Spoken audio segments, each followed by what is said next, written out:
I love the idea that, like, Tatum and Jaylen don't care about the criticism. Like, Jaylen said something like that today as well, where he's like, oh, yeah, the scrutiny, I'm used to it, I don't care. I mean, I got it when I entered the league and I was booed. Then I got my first contract and they said I was overpaid. Then I got another contract and they said I was overpaid, but I totally don't care about it. It's like, boy, you're really keeping score for someone who doesn't care about it. And, you know, for all the scrutiny Tatum gets, do we think he's the most scrutinized player in the postseason? Has he been the most scrutinized player all postseason? I'm not sure I agree with that. Tatum? Like, in this series... Who's still around? Well, yeah, still playing? No, out of who's left, I would agree with that. I mean, look, maybe at a local level, Kyrie Irving is going to be under greater scrutiny because of the history here, and there's been a lot of scrutiny about his character, which is a different level of it. But I would say that Jayson Tatum seems to be the one who has been under the most scrutiny throughout the playoffs. I guess. Who else is there? I mean, I think Edwards got a lot of credit and then got a lot of pushback last series. I thought we were saying who is still standing. No, I think out of who's still standing, I think he probably does. I'm saying all postseason, I'm not sure I agree with that. I thought that's how Gary framed it. Maybe I misheard. But it's like, for all of the criticism Tatum gets, it's really just can he win? Like, it's really not that bad of criticism. Think so? His relationship, it's like, oh. I disagree, Jones. It's like, it's about his relationship with Jaylen and the fit, but that's all about can they win together. That's not what it is. You have legs up there on ESPN like every other day saying that he's not a top 5 player, even though he's been all NBA last year. That was Zach Lowe. Sorry, Zach Lowe. That's everybody's saying how he's not a top 5 player. Like, I heard one person say that. He made all NBA. Well, you're saying there's been I think you're downplaying the criticism. I think there's been a lot of scrutiny. No, I'm saying there is a lot. I acknowledge there's a lot of scrutiny. I'm not sure it's the most in the NBA, but there's a lot of scrutiny. I think that if it's you're all about at, can he win? If you're looking at the scrutiny balance, like Anthony Edwards got a lot more flowers thrown his way because he was the new thing, and it was more exciting to build segments around for and then shows. He crapped his pants and he got a lot of criticism. Exactly. Not more than Tatum, though, and Tatum won, and I think that's the difference. Like, yeah, Edwards ended up losing, and they lost that series. Tatum spent his whole career crapping his pants. I understand that. You're saying who got more... Edwards did it for the first time. Right. Which means he's getting less criticism for it. Look, Tatum's getting scrutiny. What I'm telling you is it's because he hasn't won.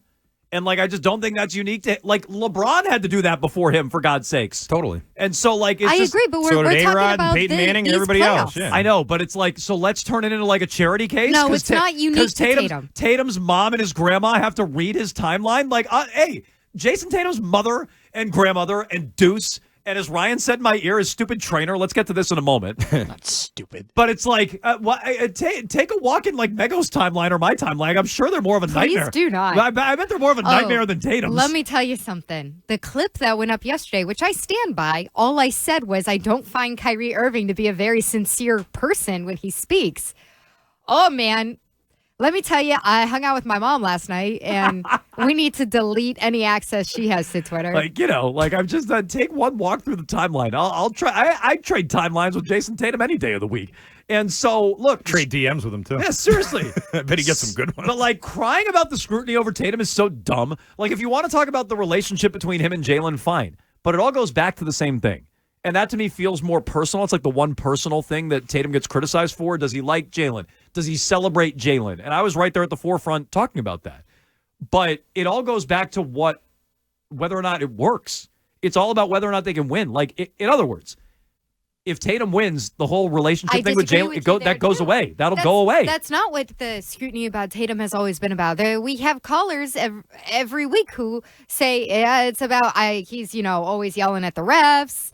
He has like a bitchy attitude, or he doesn't have the killer instinct. Yeah, the killer instinct thing ties back into winning. So, like, the ref thing, fair. That's another thing he gets criticized for. Or they're like, he's just too lackadaisical. I think people have been knocking him for that stuff for years. I know, but all of that is about when he wins, all that goes away. Right, but that's any player who hasn't won yet. Well, that's my point. But you can still look at it and say he's still getting more scrutiny than anybody else in these playoffs. Maybe he gets more than everybody else. That's not what I'm talking about. I'm saying probably because he's the expected champion. Okay, right. But so and it's all part of it. So, like, I'm not sure he got the most, but that's not the point of what I'm saying. The point of what I'm saying is, like, they're up there. Gary Washburn is up there crying on his behalf for all the scrutiny he gets. And it's like, guys, Gary, you've covered the league for a long time. This is not new. This isn't a random thing. And it's weird that we're like up there crying on behalf of Tatum because he gets a little criticism when he's 7 years in. He's been to the NBA Finals before.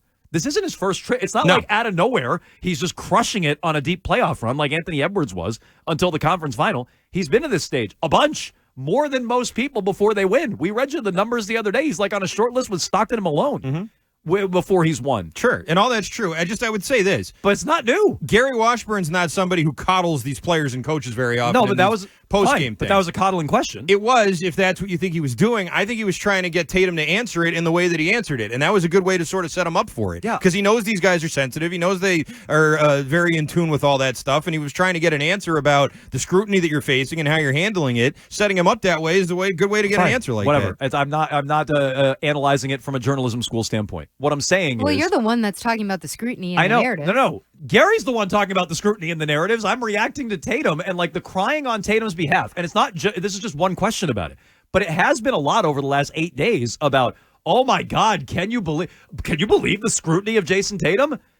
Yes, I can believe it. The Greenberg thing we talked about the other day, like that's another one you jumped down his throat. And so it's like, okay, Greenberg, where does it was happening on his show? Where does it all come from? And it's like, I don't know. Gary's asking about the scrutiny. Gary doesn't scrutinize Tatum. It's the same thing. And so that scrutiny thing has been out there for a while. And it makes perfect sense. Until Tatum wins, he's going to be scrutinized. And like the crying on his behalf is just old. And I don't know where it comes from. I don't either, Greeny. And I agree that there's been more of that than I think with other players. Just look at who the Final Four teams were.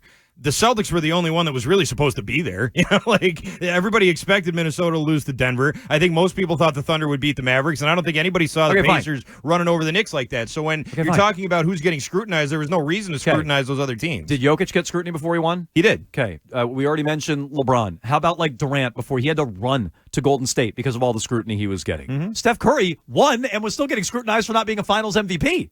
People still criticize Kevin Durant, by the way. Yeah, seriously. Because he's like, oh, he took the easy path. Kyrie's one. We criticized the crap out of him.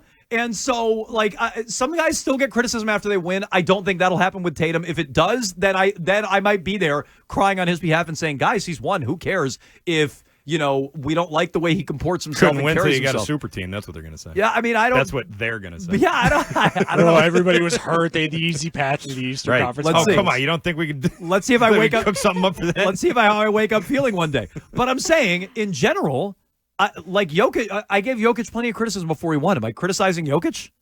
No. He's the best player on the planet now. I bent the knee, and so like I think people will do that with Tatum, and the scrutiny will go away. You got to win, Jason. And until then, I'm sorry to your grandmother, and I'm sorry to your mom, and I'm sorry to Deuce, and I'm sorry to this trainer, but that's just the way it goes. And it is not, he makes it sound like, or the commentary around Tatum, it sounds like it's personal. It's not. He thinks it's personal. His mom and his grandma probably think it's personal. It's just that he hasn't won. And that's happened with a lot of athletes in basketball.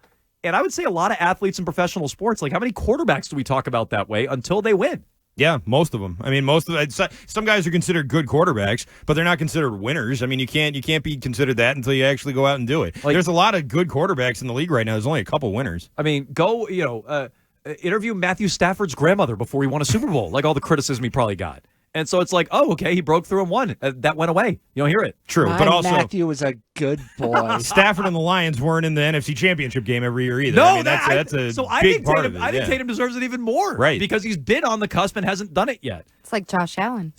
True.